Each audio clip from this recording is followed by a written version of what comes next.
Okay, here we go.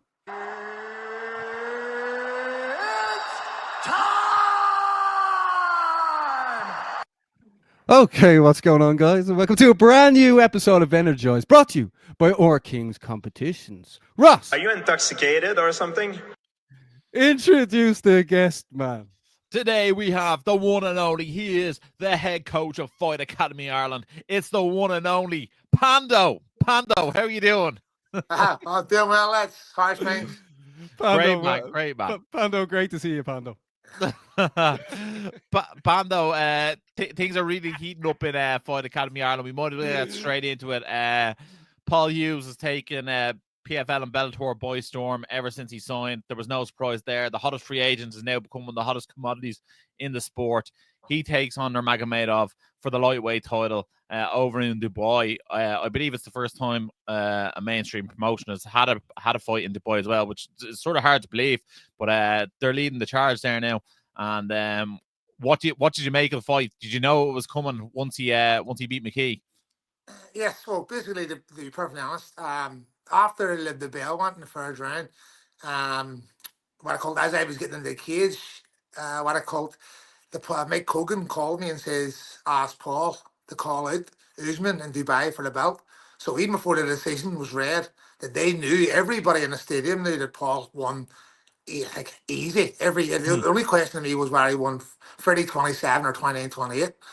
Even the owner of Bellator knew that himself. So when I was ready to split decision, that was really ludicrous. But I think that was also the pressure that the people don't realize that AJ McKee has as a star. Like, I mean, they realize that this guy is a superstar, and they were trying to maybe looking at him and score him influentially.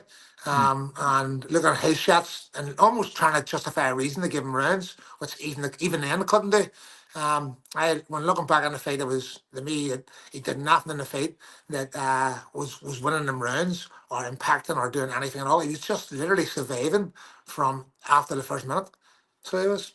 So you could nearly argue there was a 10-8 in there for Paul. Like he dropped him and he was saved by the bell at one stage. So like at the end of the day, like I don't think anyone is remotely doubting that. Like you say, it's more, was it 30-27 or 29-28? But what a performance. And I do agree with you. I do think there's bias sometimes going into a fight that in your head, you're like, this person is supposed to win. So therefore, you're almost looking for the reason to have them win as opposed to, and like, I know judges can say they're impartial and they score the fights, but like, everyone has some form of bias, whether you like to believe it or not. You know what I mean? What? You have some form of opinion over who's going to win. Like sometimes you might not know anything about either fighter, but one fella might look like he's chiseled from stone. The other fella might be a fat dude, and you might just go, well, the chiseled guy is supposed to win here, so we'll see how it plays out type of thing. You know what I mean? But Paul Hughes went in there and he said he was going to do it, and he shocked the world. And I think the most, world shocking thing was how dominant he actually did it, Chando. Pando. Well, Pando. Not to you Yeah. guys, maybe, but like to the outside world. No, I was calling it for weeks before, and I wasn't making any I wasn't trying to hate it away. I was telling like Peachy Carl and a few other guys at interviews going like, this is what's going to happen. He's going to go in there and he's going to act like he's a striker against Paul. He's going to feel the power, and he is going to be diving for Paul's legs at every opportunity. He will be in survival mode as soon as Paul lands. We had a game plan in place for 9 weeks. We knew everything about AJ McKee. We knew his traits. We knew what he was good at, what he was bad at. We had a game plan. And the only real thing that was worrying me coming there was Paul wasn't really well. And nobody knows. He had to take weeks off in really fatal parts of training camp because he had COVID, stuff like that. And like I remember in a moment in the second round, when Paul had AJ McKee against the cage at our end, and AJ was kind of trying to keep him back with a couple of punches, and Paul was just making a miss. And I remember saying to myself, AJ McKee is one lucky guy that Paul wasn't himself, because he would have annihilated him. And so Paul knew that, and he was conserved. But we knew we had done enough to deal with a 3-round fight. If it was a 5-round fight, maybe a big difference. But we knew like Paul had the skills to beat him, and he had done enough to do 3 rounds, 3 hard rounds. But like there was moments in that fight that I knew that if Paul has another few gears to go up, and he wasn't able to get there because of just the lack of preparation in terms of his own health and during the fight camp. Pando, just after the fight, like the reaction was absolutely enormous here in Ireland. I don't think I've seen something as big since like a Conor fight maybe. But like, do you believe that the company actually thought like AJ McKee would actually win it, or do you think they were like Paul Hughes is here to win? Yeah, well, first of all, a few weeks before they had AJ McKee flew out to San Diego to sit cage side with what I call the Usman fight when he defended his belt. So like they've been building this up. They were maybe what I call they were looking at Paul as like a stepping stone maybe. I have a few things to talk about it, but like we knew that we were gonna trip them up. We knew that anyway. So while they're overlooking us wasn't an issue to us. That was on them. It wasn't on the two of us. I know that the promoters maybe probably thought it was a big jump from Bobby King, but Yeah. like there was a lot of things around Bobby King, which was very good, as I said before. He hasn't stopped in 9 years. Paul stopped him. He's been in with a guy who fought for the belt and get the decision. Just had a guy to put away. Paul came out in the first round, very excited. The second round, he after nailed him and put him away. You know what I mean? Like there wasn't much wrong in the fight.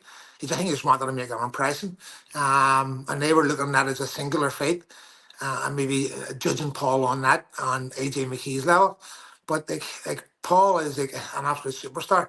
They were overlooking him, and I think that afterwards, a few of them had told me and says like we didn't believe after the first fight when we signed Paul that he could be what we thought he was going to be, a superstar. We Yeah. thought maybe this guy hasn't got it, but just proved us all wrong. And they absolutely, like, kind of their attitude, everybody's attitude kind of changed straight after the fight towards us because they were like, kind of, well, they are who they say they are.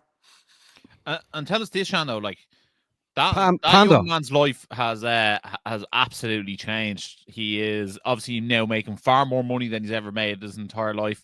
He's on a worldwide stage. He's rubbing shoulders with the likes of Francis Ngannou and Cristiano Ronaldo. Like, do you feel like Paul Hughes is where he was born to be now? Yes, 100%. Like, just briefly, just quickly on the last thing, we're gonna move on. Like, I was seeing a quote the other day, an interview with what I call Rampage Jackson, who's pretty friendly with AJ McKee, and he was saying like, I just think he hadn't put the work in, and he was overlooking Paul, and he had me doing this. Like the whole build up to this fight camp, AJ McKee's whole promotion was that he's hitting record numbers. Yeah. Like, he was saying like, he was saying Rampage says he hadn't been doing enough sprinting and stuff like that. And I'm like he's saying his track record's the best it's ever been. His punching, his volume, everything is up breaking all sorts of records, and then all of a sudden he gets beaten. It's maybe he was overlooking him. He wasn't doing enough. This like a load of balls. Listen, he turned up on the day, and he wasn't up to the task. We know Paul is a superstar. He has changed his life. Like this time last year, like he's now sitting where he deserves to be at the top table of MMA. And to me, he's going to straight on and be hopefully a future superstar and an icon and a real role model to a lot of young kids growing up. Absolutely. And like I know we touched off camera, but me and Barry were having the conversation like who's the biggest MMA superstar from Ireland now? Like, is it Paul or is it Ian?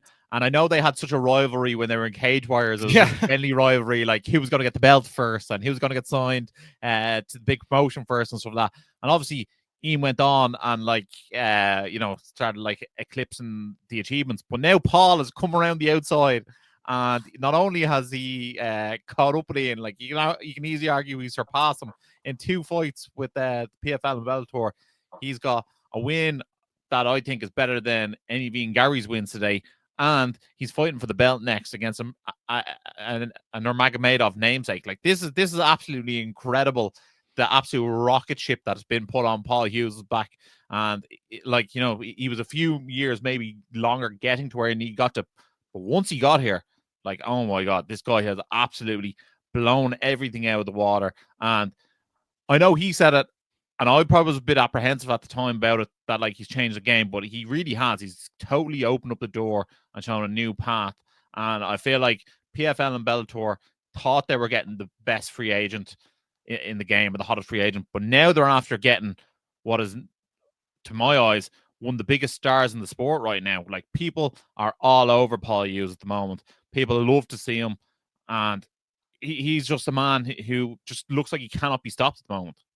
Yes, exactly. And I think Paul is very infectious because he's a genuine person. I think that's his also. It's not just that he's making these like all these waves and his marvelous wins. It's more so there's also that people love Paul. He opens up. He does all the mannequin vlogs and throughout the years, and he's been showing people his vulnerability. And I think that people have attached themselves to that and have felt that right from the very start, and his handbrakes and coming back and his journey from Cage conflict, the Cage Warriors, the world champion, now the Bellator, the PFL, all that type of stuff, that he's brought the public along with him.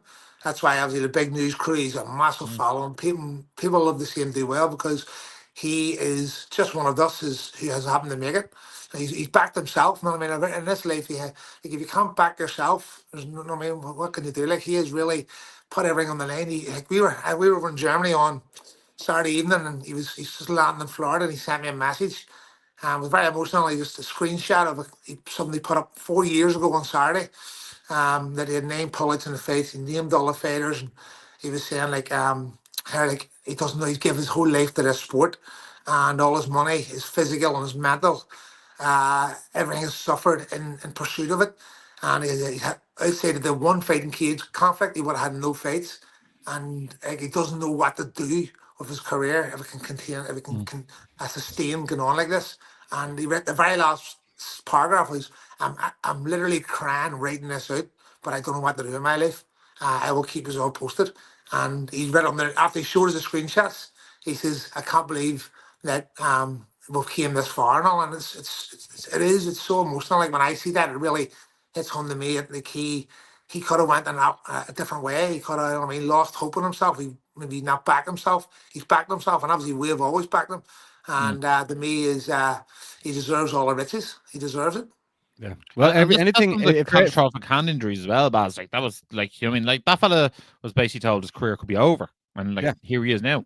Yeah, well, it's just like anyone listening now. I'm sure there's loads of people from FMI tuning in to see Pando on the Energized Show.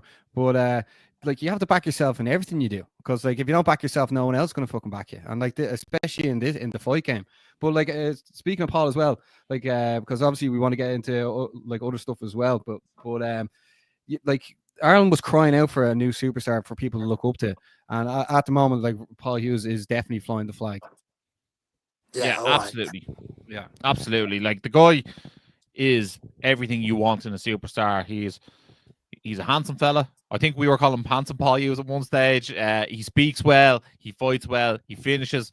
He's actually someone that if you met him, if you didn't watch fight and you met him and you spoke to him for 5 minutes, you're like, geez, that guy could probably do a few TED Talks, because he's such an inspiration, the guy to chat to. And if you're like, he actually like destroys people half naked in a cage for a living, you're probably like, no way. You know what I mean? Like, you wouldn't believe it. You know what I mean? He's such a well-spoken individual, and he's so methodical about it as well. Yeah, walks the walk and talks the talk. Paul Hughes. I think it's changed about him since all this has happened. Obviously, his fashion senses went really down the tubes. After he beat Bobby King the next day, like, we came around to the hotel, and he was wearing something that Ali G would wear. It was ridiculous. And then a Cage conflict, he was doing like an interview in the Cage, and I thought he was one of the Bee Gees. He has worn black fleurs. I thought he stole my mummy's trousers. Like, a guy, like, he's lost all sense of his fashion sense. Oh, so he's changed now. He's actually this is an exclusive. This is an exclusive. I mean? Paul Hughes has changed. Cannot believe it. He's like Bruno. Yeah, in fairness, he does have some nifty threads. Like, I'd probably insult them, but then I'd probably be told they're fashionable and what I wear is terrible. So like, it is what it is. Ross, but you're the most fashionable person on this podcast. But for the people tuning in, Paul Hughes will be taking on Nurmagomedov for the World Lightweight title on January 25th. Pando, what's the build-up going to be like for this now?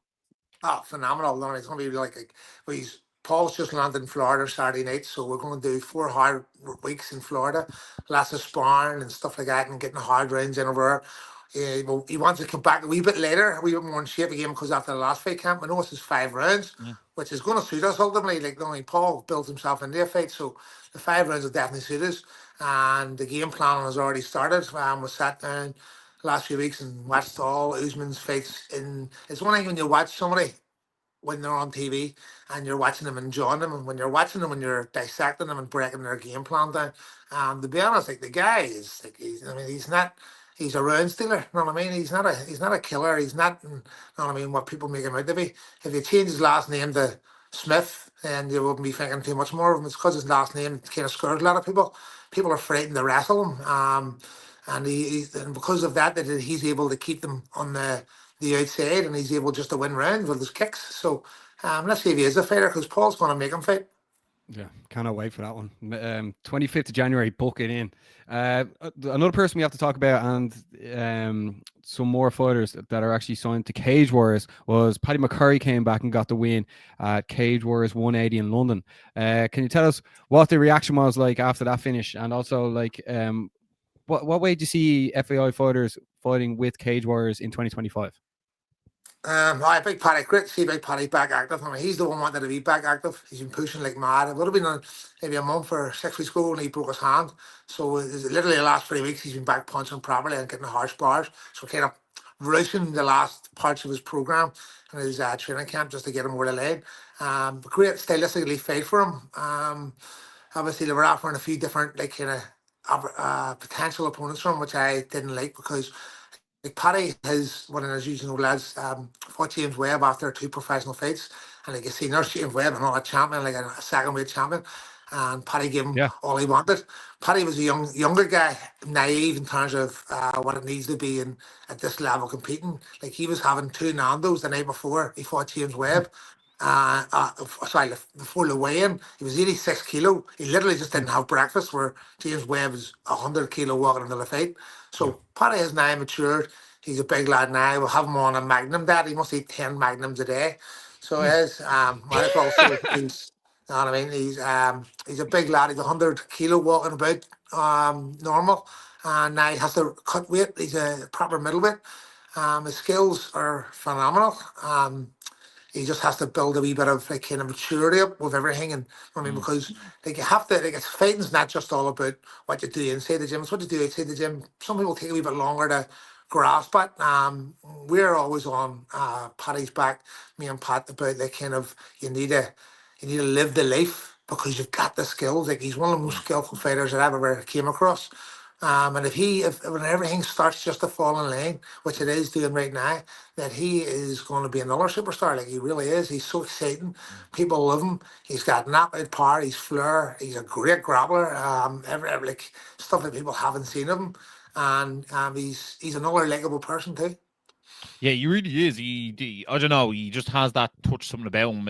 It's one of those like unexplained things. He just has a real likability factor, and like that was an absolute ferocious knockout. Like Ty Palmer, black belt, going into the fight. Like you look at his record and it says 6 and 7, but that's really codswallop, because like he was like 4 and 6 or something like that into all the way up to 2015. Didn't fight. Came back in 2023 and was on a 2-fight winning streak. So like somebody who takes a break for 8 years, like you can't really say.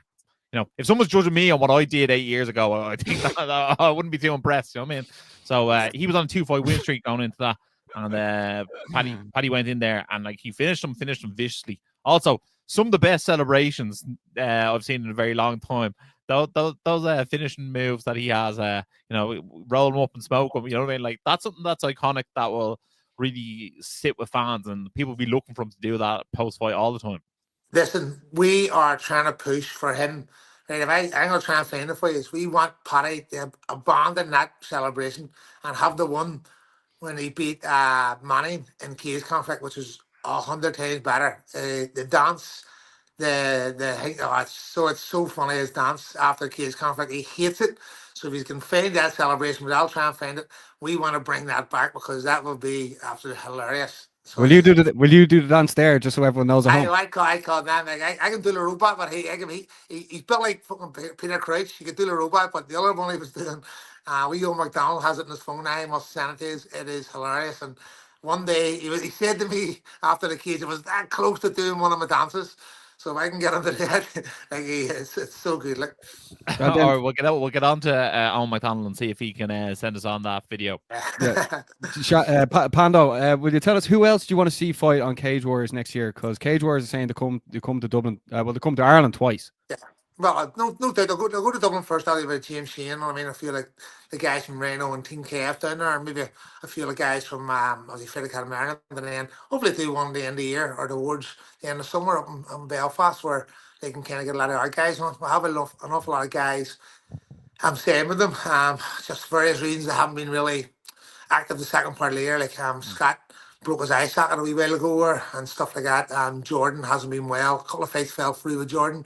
He had to get an operation as well on his appendix. I think it was his appendix or hernia.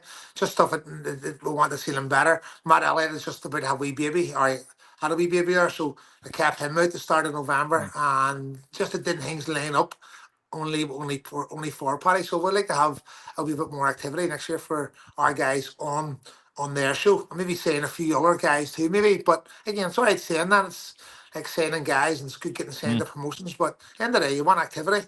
So to me that like nowadays it's not about like what promotion you're saying with. It's about getting your guys active, building experience up, and going from there. Because no point having the killer if he gets one fight a year, and then in 5 years' time he's getting £500 a year for one fight. That's not good. Like they need to straight on here, and promotions like Cage Warriors have an awful lot of obligations to have contracted fighters fight.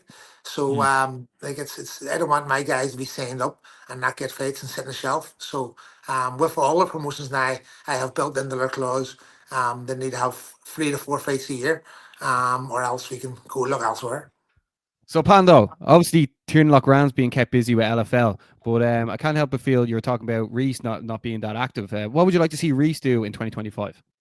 Yeah, so obviously we're back and forth with Reese about getting the right fight and what I called what to do next for Reese. So his management, IFM, have been in contact with the UFC and asking what's their plans for Reese ultimately. And what I called it was like we're waiting to get him the right fight and get the right opportunity. Obviously, we don't want to just jump in and take anybody. Like he's fought at a high level for guys who have been there a long time, still fighting on main cards. You know what I mean? Chitty won recently here, and they know that he's above an average guy getting in. He just hasn't had the results go his way. So I think that's the reason why he's still there, and they still want him because he's not like turned up in the prelims and getting beat because he would have been cut. No, he's on the main cards and giving a good account of himself. I think he's had 30 minutes. In the last 3 fights, he's had 45 minutes in the UFC octagon. You know what I mean? Against good guys who've had a lot more experience in there, a lot of wins. So basically where we are at the minute with Reese is we're hoping to be on the March card in the UFC. That's what we're anticipating. If not, then Reese is a realist and we're not going to wait about for the UFC. There's plenty of options for Reese. So we ask him to release him and go somewhere else because again, the guy needs to make a living. There's plenty of organisations who want him. They know he's a superstar. As we had this conversation last week where he just needs one win and he's better. People say like if you win the belt, you're 30% better straight away. If Reese gets one win in that UFC octagon, he will straight on and he will be a real contender. He just needs a wee bit of luck, a wee bit of belief, a wee bit of growth. All that. He's only turned 28, and there's a lot more males in Reese's engine yet. Like, yeah, Reese McKee against Dan Hot Chocolate Ross. That's the fight that we want to see. Danny Roberts versus Reese McKee. That's the one I think is fair for both men. Gives both men a good opportunity, especially on a show in London. I think that's the fight to make. So, and Reese likes that fight as well because we spoke about it. But so does Dan. Yeah, Dan likes the fight as well. Dan was on to us saying he wants that as well. Yeah, excited. And Shando, tell us this, Pando. Cage Conflict is back the 8th of March. I don't know if you've released that now, but now we have. Sorry about that. I want to know, will we see Damien McGuigan pro debut? Will we see Corey McLaughlin back in there? And will we see Owen McDonald back in there? Yes. Hope all three will be on the card, yes, for sure. If nothing comes up beforehand. What I called, we're going to get exactly. The problem is with what I have with likes of them guys is we have a 24-foot cage in Cage Conflict, and their abilities are really suited to bigger cages. So that's where I kind of it's hard because I need to build them in terms of get experience. But sometimes the arenas that allow the bigger cages where you'll see them really perform. Like Corey last fight, he was almost forced to be in a wrestling match when he's a real dominant striker. Same as Owen McDonald, you see the guy just kind of run on him and stick to the cage. Where I think a bigger cage, a 28-foot cage or 32-foot cage, which the bigger promotions would allow for because they're in the bigger venues, then you'll see a better version of them. And same as Team Yeah. McGuigan, he's like a whippet. So in a 28-foot cage, like it'd be real hard to put your hands on that guy. So that would be my only dilemma. If an opportunity came along on a bigger promotion and a bigger cage, would it be better for Lemons to showcase their skills? Outside of that, if that doesn't come along, then yes, there'll be on cage conflict. Unbelievable. March And 8th. also, we have to get Blaine McGill on because he always gives out if you don't mention him.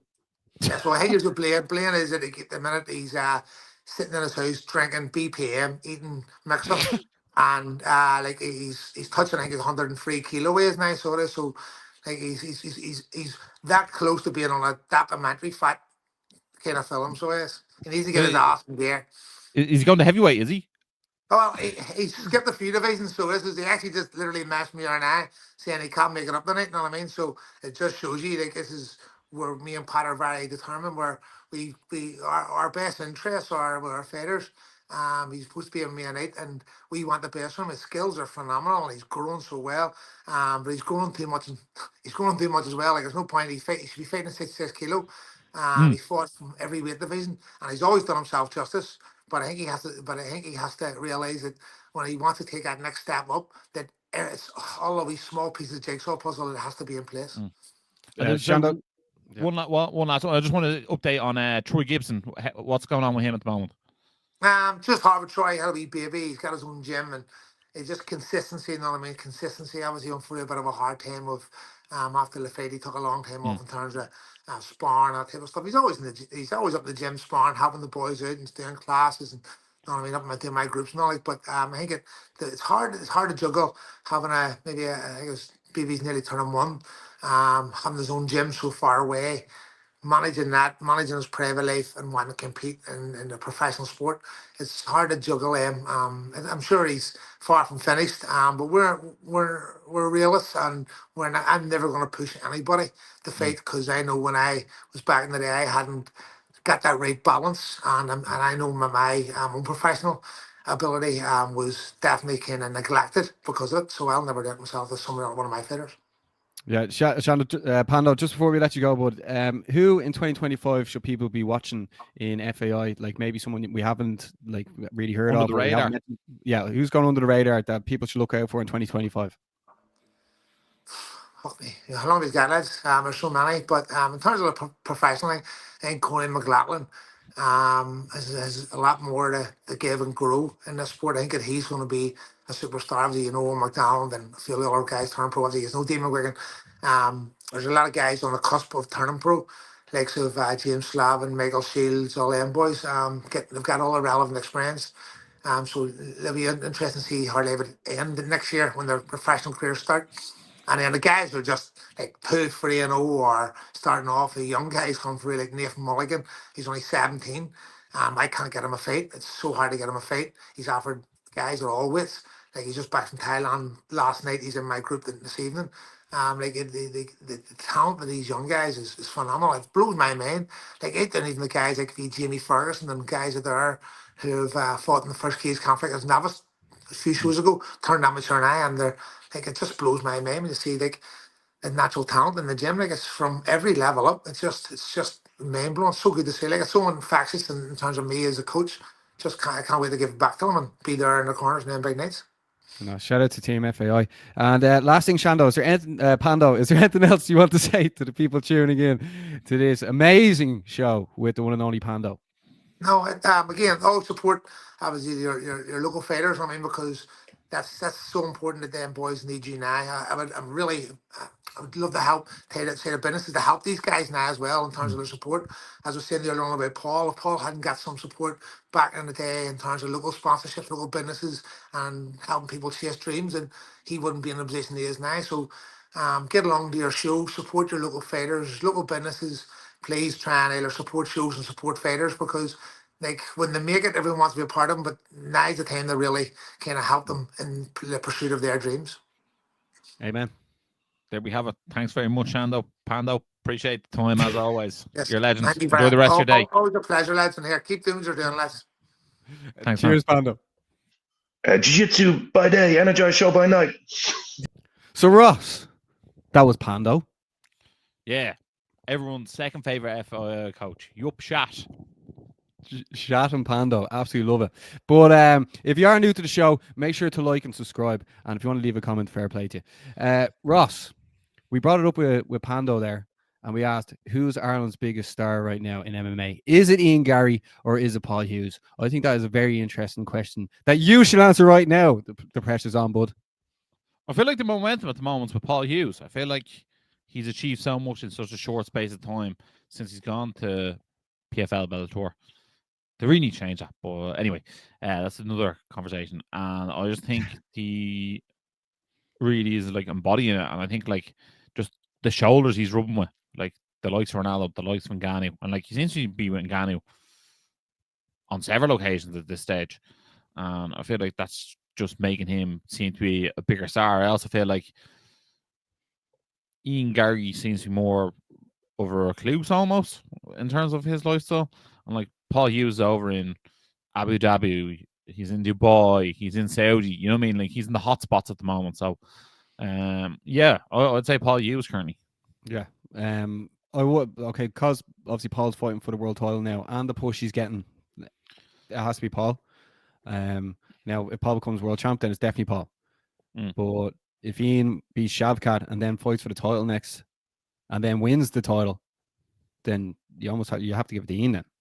But then it's sort of like with an Irish flag, he's like he'd be the biggest star. But like what they're actually doing for the community has to be Paul. Oh yeah, like absolutely. Like Paul is a much more achievable blueprint, I would say, than Ian's. Ian's like nomadic in some ways. So yeah, that's what I think really. Yeah, and as we said, like look, there's good like seeing Paul's trajectory, like, and there is numerous Irish talent in PFL and Bellator. Hopefully they can make a push as well. I know the likes of Sinead Kavanagh's fought for the title, Peter Creeley, but there's like the likes of Dara Kelly that's like around there, and Nathan Kelly. Like this one feels different though. This does feel different because they weren't getting the biggest push. Like Paul's getting this proper push now, and it's just exciting again. Like I feel like 2025 in the world of mixed martial arts and combat sports in general is going to be huge. Absolutely, massive. Like I can't wait to cover it. And also, we will be doing the Energized 2024 End of Year Awards in December. We cannot wait to do it. We like as people know, we always put the polls out, ask the questions. We want to know like who people are going to be voting for, like who people think are the big names, are the stars, are the people that are like following the fighters of the years, all this sort of stuff. So like 2025 is going to be huge, and like I'm really, really excited. Myself and Ross were out yesterday having some food, watching Manchester United do unbelievably terrible, and we were discussing like how much we think 2025 is just it's just going to be the best year ever. Best year ever. Well, it can't be much. It can't be much worse than this year. Fucking hell. But Ross, over the weekend, UFC Macau was on, and Peter Yan defeated Devson Figueiredo. I got this prediction wrong, but there is a poll out on the Instagram page now saying who's next for Peter. Is it either Sean O'Malley or Merab Dvalishvili? Who would you like to see him fight next? I think the Sean O'Malley rematch is the one that I'd be more interested in watching. Interesting enough, Merab has called out Piotr Yan, which is not something you see too often where the champ calls out someone. He looks like he's not sold on the Nurmagomedov fight, so it'll be interesting to see what way the UFC goes about it. But I think him versus Sean O'Malley, 5 rounds, I'd be here for it. Basman, what do you think? You know, like I'd rather see Sean O'Malley in there than Merab. I'm surprised Merab isn't calling out Sean O'Malley again just for that spotlight. But the votes so far is 60% Sean O'Malley, 40% Merab. Well, people like Sean O'Malley. Does he count as an Irish? Does he count as an Irish star? If he has the belt, he does. Typical, man. That's very Irish. No, he needs to do that hair in the Ireland flag. Now he can do the Ivory Coast one, but sure, look. Then also Lonnie Kavanagh from GB Top Team won as well at UFC Macau. He's actually half Irish, half Chinese, if I'm not mistaken. Kavanagh, bro. Kavanagh, like fair play. That's another big win for GB Top Team. But Ross, Cage Warriors 181 Newcastle was on over the weekend, headlined by Harry Hardwick, who defended his world featherweight title. Correct. You're man, but it's a running joke. Baz brutal between featherweight and flyweight. He always mixes them up. Don't know why, but that's what he does. No, because I was thinking maybe it was lightweight, but Harry Hardwick won the title. Oh, that's George. George is lightweight champion, yeah. Yeah. But we'll start at the very, very top. What did you make of the performance from Harry Hardwick, and what would you like to see him do next, bud? Yeah, well, like I think what he did, what Harry Hardwick does, like, you know what I mean? I think his opponent, Lopez, like relatively unknown in terms of like the Cage Warriors audience. But look, he was 11-1. He was out of Noah Nyao, Jose Aldo's gym, and Henan Brau's gym. Like, and he was obviously a tough customer. He was, I'm pretty sure, a regional champion over there. He was brought over here, never been finished before, 11-1, and Harry Hardwick got him out of there. And it was in typical Hardwick fashion, you know what I mean? Like, started to eat him up to the body and got the finish. I think it was round 4. So great performance from Harry Hardwick. I think it would be great to see him on the UFC card in London in March. I think that's what he deserves this stage. He's won the belt. He's defended the belt. He's getting finishes. He's a unique personality. He's got a great fighting style.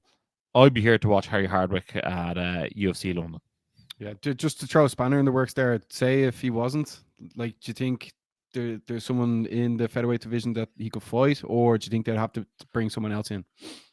See, like, I think the featherweight division's a bit of a rogue one, because I think someone like, obviously, like Hardwick versus Luke Riley would be like the banger of all bangers. But I think Graham Boylan wants them both to get the UFC, so them fighting each other would really like decimate one of their hopes and dreams.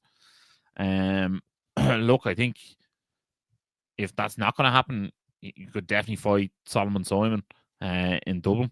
I'd be here for that. I feel like obviously a win for Solomon would be incredible, but you know, if he didn't get the win against Harry Hardwick, I don't think that'd be too detrimental to his career either. Like, that's a very, very tough matchup for both. So ones like that, I think, will be pretty incredible, and I'd be here to watch.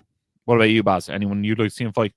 No, I was just asking because, like, the records, like, he's double the amount of fights as Saul, and like, is it a bit too early for Saul to do that? Like, obviously, Saul would say no because Saul's 28, isn't he? Yeah, he is, yeah. Yeah, so like, and he has the background, the experience in the amateur scene as well. Actually, I doubt Harry has fought as many times. Well, look, Nick Bagley's on a tear as well at the moment, out of GB Top Team. So like, he could be someone Harry Hardwick fights as well. Now he's only 6-1, so it's not that many more fights than Saul. But I feel like he has a few more under the Cage Warriors banner. So like, it'd be interesting to see. Like, why not? Yeah, like, those are the guys who I'm here for. You know what I mean? They're the ones who I'm like, yeah, let's make. Well, I just feel like Saul is getting that rub now, so he needs a bit more. Like, they want to promote him more rather than just throw him straight in, you know. Oh, like, I'll be down for it either way. Ross, also Kennedy Freeman won the women's title as well. That was at bantamweight. Yeah, it was bantamweight, 4th round corner stoppage. So yeah, huge win for Kennedy Freeman. Obviously, her dad is the legendary Ian Freeman. She's the only female world champion in Cage Warriors, isn't she? She is indeed, yeah. So she's gone up to 6 now. Really, really impressive. Look, you know, her dad's an absolute icon of sport. Yeah. She seems to be quite an endearing personality. She's got a good fighting style. Look, I think a great look as well. Yeah, and she's someone who Cage Warriors have built the division around. That's her 3rd fight now with the promotion. And look, I think 1 or 2 more wins, I think, and she's got the UFC. I don't think she's quite ready for the UFC yet from watching her fight, but I think 1 or 2 wins and she could be. Yeah. Then also Justin Bernaldson got the win as well over the weekend, and his story was shared by Cage Warriors. Obviously, we shared it as well, Ross, during the week. Mm. We came back from testicular cancer to get the win over the weekend, and that fight was absolute chaos, man. It really was. Justin Burlinson, what a guy. He's probably the unspoken contender of the welterweight division almost. You know what I mean? Like he's come in there, and that welterweight division is really hotting up. I think there's a real race on to fight James Sheen there between O'Meal Brown, Justin Burlinson, and probably the other welterweight we'll talk about on the card, Sean Clancy Jr. So like they're all in a race to fight James Sheen. Burlinson against James Sheen is I feel like the fight to make. I feel like it's the best name recognition. Although I feel like O'Meal Brown, James Sheen, they fought before. James Sheen won. Like a rematch is always a good thing to build a fight around. So I think that's there. And I feel like, Sean Clancy's the hottest prospect in Cage Warriors at welterweight.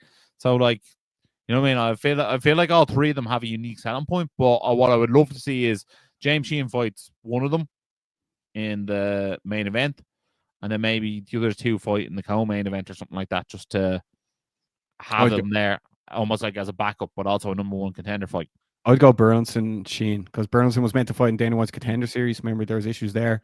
And then maybe O'Meal Brown against Sean Clancy Jr. But he's very green in his career as well, Sean Clancy Jr., who also won maybe that one, instead of making that the co-main in Dublin, you could always make that the next Cage Warriors fight, if that makes sense. So just say Cage Warriors Dublin is 184, they make 185. That one is I think they're slow burning Sean Clancy Jr., so maybe he has a couple of more fights before that big step. But look, Burlinson headlined against Reese in Belfast, so like I could see him headlining against James in Dublin. Another person who will be looking to get a title shot next is James Power. He got the win over the weekend. Do you think James versus George Hardwick for the World Lightweight title is the next move for Cage Warriors to make?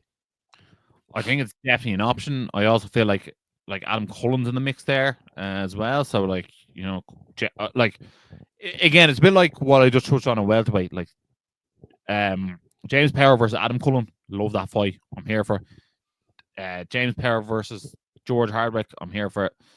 Adam Cullen versus George Hardwick. I'm here for it. You know what I mean? So like, lightweight is getting very, very spicy at the moment. So I'm here to watch all those fights. Yeah. Wasn't Adam Cullen meant to fight Tobias Harrella? He was indeed, actually. Yeah. Tobias Harrella is also someone in there who I'd be more than happy to see these guys fight.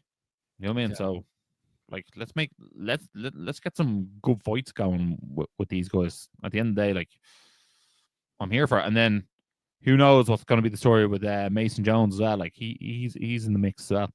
Yeah, he actually goes very under the radar as well.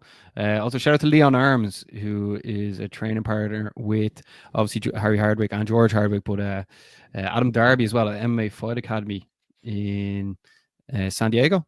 Yeah, in San Diego. Yeah, he was in the corner. Yeah. There was a really funny reel put out by Cage Warriors after Leon was hugging Harry, and then you just hear George in the background going "friends." It was actually so funny, man. Like that was a great moment. But overall, like Cage Warriors do what they do, and that was another great event. That was like a 9 out of 10 card. It really was. Yeah, no, it really was. It was great to watch. Like especially if you're just chilling out on the weekend, it's cool. Then also on Saturday night, Team KF's Omar Tugarov got another finish, went 5-0. Ross, when you actually put this post out, you said 5-9, and then I think a shout out to Shane Dunn from Team KF was like 5-0, and I was like, all right, change that quick. Yeah, but that was clearly a typo. I was like, that was definitely Ross who did that. But no, that was just funny. Ross, just before we got into this week's shenanigans, Chaos Fighting Championship went down up in Belfast on Saturday night, and there was two big wins in the pro fights. First of all, Damien McKenna won it in the co-main, and Sean Kelly won in the main. What did you make of the event overall, Ross? And what did you make of the two finishes from both gentlemen? Yeah, like obviously the event was propped up by the Alpha Project, which like I'm a big fan of.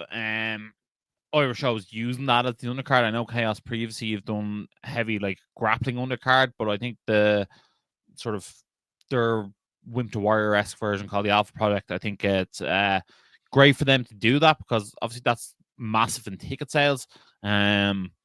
My only critique is I would have like there was none novice fights down the card. I would have liked seeing a few more amateur fights on the card. I think there's only 2 amateur fights and then 2 pro fights on the card. I think I would have rather seen a few more amateur fights on the card. Just like the novice with the sheen pads and stuff like that. Like when I'm watching at home, I'm a bit like, I'm not that here for it. Like obviously it's great for these guys to get that experience. It's great for them to be on the card. Yeah. But I feel like there was too much. I don't know whether you want to call it filler or not, but like I'm here to watch the top guys in the country. So like that's more what I'm getting at. But look, the guys run a great show. The Millennium Forum's a great venue. Like the show ran seamlessly. The streamer is really, really good. Andrew McGathan was funny on commentary. He goes a bit rogue sometimes. You never know where he's going to go with it.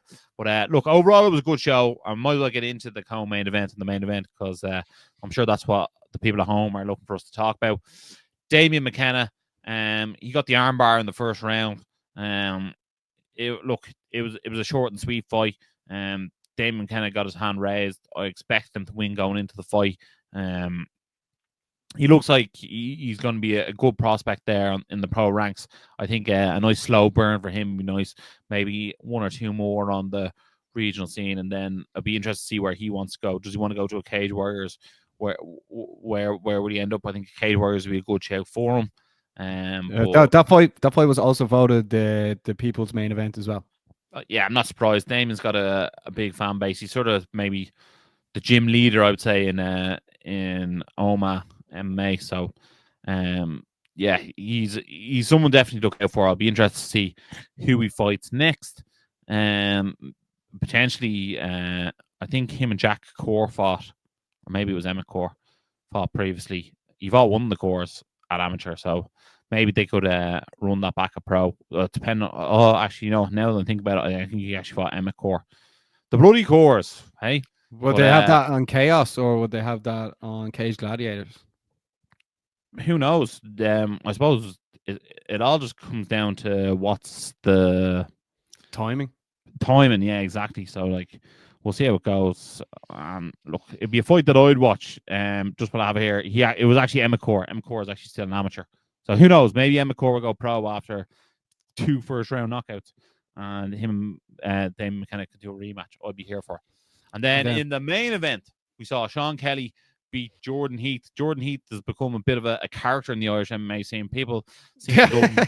He's someone who's grabbed a lot of fanfare. And not only that, but I didn't realize Sean Kelly seemed to have rubbed a few of the Irish middleweights up the wrong way. We have not only Brian Manning calling him out, but we also have Ben Johnson, the butcher, also calling him out. So they both want that smoke. And then Jordan Heath said he'd fight the loser in a rematch of Brian Manning. And Jordan Heath just loves Ireland, man. Yeah. In fairness, it's very rare someone calls it the loser. But yeah, like that's an interesting. I was going to call it foursome, but I don't know if that's the right word to use. But what I'd love to see is maybe Sean Kelly versus Brian Manning, Jordan Heath versus Ben Johnson, and then maybe the winners then fight each other. But if not, I think Akuma have a show in March, around 22nd, 23rd. I think Ben Johnson versus Sean Kelly would sell a lot of tickets up there. Yeah, there's options, man. Like people tuning in now because EFC have another event at the end, 14th, I think it is, of December. Yeah, Elite Fighting Championships down in Cork. Yeah, Chaos will obviously want to keep some of these names. Cage Gladiators will obviously want to keep some of these names. So and as you said, Akuma, because like I think if they're Akuma are going to be doing another, they are doing another show. They'll want Benny Johnson maybe being the headliner. Yeah, absolutely. So that is like very, very interesting in the Irish scene. That's why I think 2025 is going to be amazing. But just looking at the action for this week for people tuning in, so you know all the stuff we'll be putting out this week and what's to come. There is unfortunately no UFC event on, which is very disappointing. But next weekend, UFC 310 is going down. Ian Gary is going to be taking on Shavkat Rakhmonov. We're going to be talking about that more next week. And also Pantoja is going to be defending his belt in the main event against That Asian dude from Ryzen. Man, I thought to do his name off by heart. But no, we'll be getting into that next week. But this week, as I said, for people who like boxing, Misfits Boxing is going down on Thursday. It's actually going down at Qatar. Ben Williams, like Ireland's probably most popular social media star at the moment, I'd say, especially male. Even he's a musician, he's everything. He's actually an absolute mogul. I think he's only 21. He's actually going to be fighting a guy called FaZe Jarvis, if I'm not mistaken. For I think it's like it's for a title. I'm not sure what. FaZe Clan. I don't know if I do that, but like I just did it. It could be a lightweight title. I'm not too sure, but it actually is a pretty big fight for him. He's after like really stealing the show since he started fighting there. So make sure that if you're interested, check that out. Was it Nails that Darren Till was fighting Tommy Fury last time he spoke? No. No, I did ask you. I asked you last week, and you're like, I don't care. And I was like, all right. I was like, who? No, I remember asking. Must have been bad form. No, man, you're in terrible form, man. I asked, who do you want to see Darren Till fight next? The Tyson. Should they fight Mike Tyson next? And you're like, I don't care. PFL Saudi is going down on Friday as well. It's being headlined by Brendan Loughnane. He's taking on the one and only Timur Kurziev for the featherweight world title. Dakota Teixeira is taking on Talia Santos as well in the co-main event. No other massive names are jumping out at me right now. Costa Van Steenis is actually like the curtain jerker. He's actually quite interesting to watch. But that goes down on Friday night. Blue Way Baz, UFC 310 is headlined by Alexander Pantoja versus Asakura. There we go. I remember that. For UFC 5 Pass fans, SEC goes down on Saturday. There's 2 Evolution shows going down this weekend. One's Muay Thai, the other one is an MMA event. So the Muay Thai one goes down Saturday. Sunday, the first Evolution Fighting Championship goes down in Tullamore. Sunday the 1st, Ross. Also, I want to give Reese McKee a shout out as well from earlier for the Fight Project. He's doing great things up there as well. Ross, anything else you want to say? No, man, you did a great job of summarizing what's going on this week.